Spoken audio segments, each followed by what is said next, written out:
Welcome to Private Asset Management's Week in Review. My name is Mike Love. I'm one of the portfolio managers here at Private Asset Management. I am joined by our Chief Investment Officer, David Allen. David, let's just go ahead and jump right into this. Fed Reserve Chairman Jerome Powell spoke at Jackson Hole this morning and seemed to be moving the market. So what did he say? Well, we've been looking forward to these comments at Jackson Hole for quite a while. The comments themselves were remarkably brief, right around 10 minutes long.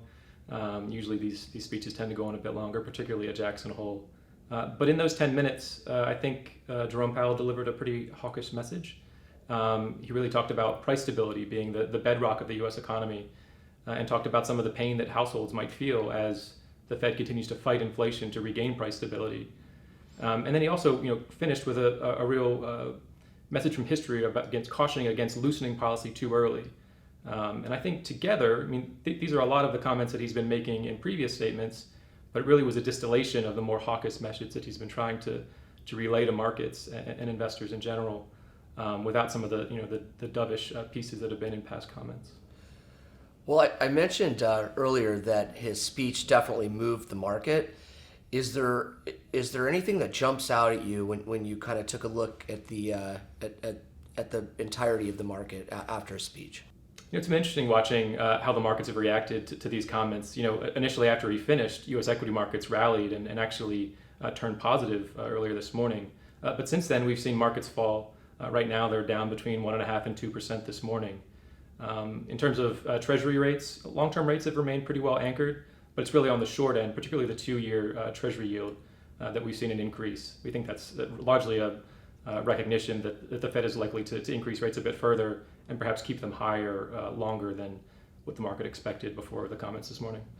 Well, is there anything that he said that would give you an impression after listening to the speech that the Fed is going to change current policy, or let's just say over the next 2 to 3 months? Is there anything that he said that you think that would derail their current path? So I really didn't hear anything in this speech that was a big departure from what he said in the past, and really what I think the Fed has been trying to communicate for several months. But I think it was more direct. It was more clearly communicated to markets and market participants about where the Fed thinks they're headed. The real debate right now is, for this next September meeting, are we looking at a 50 basis point increase or a 75 basis point increase? Markets are implying, before the comments, we're leaning towards 50 basis points. After some positive PCE data this morning that showed inflation slowing in July, we moved further in that direction. But after Jerome Powell's comments this morning, we've really seen that shift much more forcefully towards 75 basis points, which looks like the more likely outcome, as we sit here today. Out beyond the September meeting, we've also seen markets increase their expectations for interest rates further out into 2023. But I think those are still probably lower than where the Fed expects to go through the first half of next year. Definitely. Well, let's move on from the Jackson Hole speech, and because there's other things that have happened this week that are important. One that really caught my eye was the 10-year Treasury moving north of 3%, which we haven't seen for a very long time. What's causing this movement in the longer term yields? You're right. So breaking above the 3% level is an important mile marker. A decline in long-term interest rates has been something that's really fueled the equity market rally we've seen this summer. I think there's a few things going on that's leading to the increase in long-term yields in the U.S. One is that some of the economic data has been pretty strong. And so, a better economic outlook tends to suggest that interest rates are going to be rising. Also, I think it's the expectations for the Fed policy and their path. We talked about those have been increasing into 2023. As those expectations get baked into longer-term rates, I think that's also probably one of the reasons we're seeing rates rise here in August. Well, as these yields go higher, how do you think that's going to impact the overall U.S. economy on a longer-term basis? Well, I think the impacts of higher interest rates are pretty wide-ranging. If you look at the housing market and some of the challenges we're seeing there's really some really difficult housing affordability conditions, particularly for first-time home buyers, coming from higher mortgage rates. Those mortgage rates are largely tied to long-term U.S. Treasury yields. There's also concerns about corporate profitability. as businesses are rolling over their debt, they're having to do that at higher interest rates potentially, and that down the line might have negative consequences for corporate profitability. And then beyond that, looking at market valuations, I mean, one of the ways that we value U.S. equity markets, or equity markets in general, is using risk-free interest rates. And so the 10-year Treasury yield is that risk-free interest rate in many cases. So as we're seeing increases there, that means that equity market valuations might be more challenged moving forward.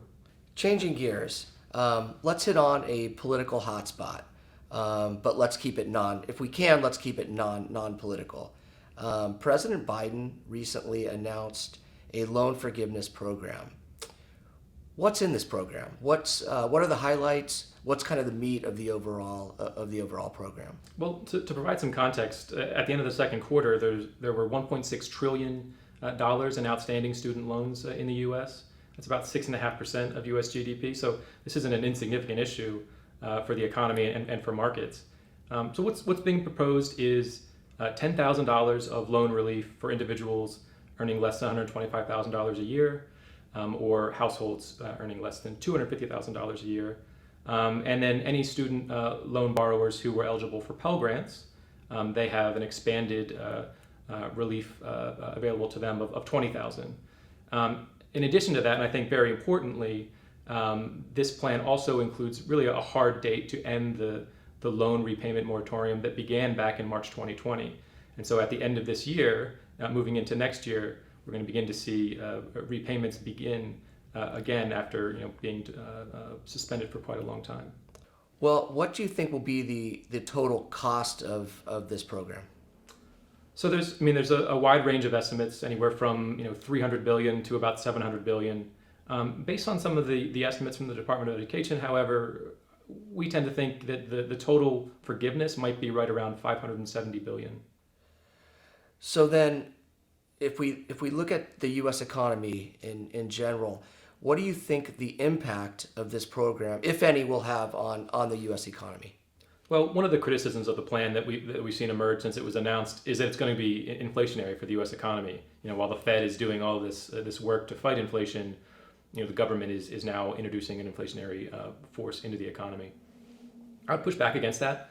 I think when you actually think about the conditions for consumers right now, student loan borrowers haven't been making payments, and so if they receive relief, you're not actually going to see a material increase in personal incomes that could drive greater demand over the rest of the year.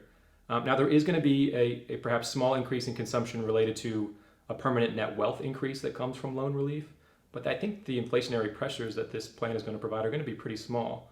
And then on the other side of things, as the moratorium ends, and next year as borrowers are going to begin to make payments once again, that's something that could actually have a disinflationary impact on the economy.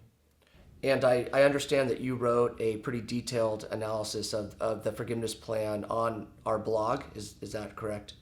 That is. And so people can, if they're looking for a little bit more detail on what we're seeing as a result of this proposal, they can find them there. Great. Well, I would encourage them to do that. It's a very nice piece. Well, let's look forward. What events are happening this next week that we should be paying attention to? Well, there's quite a bit of varied data actually coming out next week. On Tuesday, we'll get a look at Case-Shiller home prices.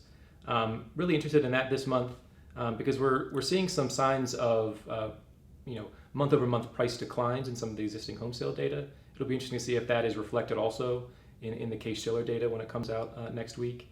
On Thursday, there's going to be ISM manufacturing, just another check-in with activity in the manufacturing sector here in the U.S. And then finally, the big report on Friday is the employment situation report, the big jobs report. We are expecting to see a slower payroll growth of about 300,000 after 528,000 payrolls were added in July. But then the unemployment rate's staying steady at 3.5%. So that's going to be very consequential for what happens at the FOMC meeting in next month. Yes, the jobs number is what I'm going to be looking forward to. That last month's number was shockingly high. I think it surprised all of us. So that'll be one to pay attention to definitely this week. Well, that'll do it for this week in review. On behalf of David, thank you all for joining us. If you're enjoying our weekly series, please like our video and subscribe to our YouTube channel. And everybody go out and have a great weekend. Thank you all very much.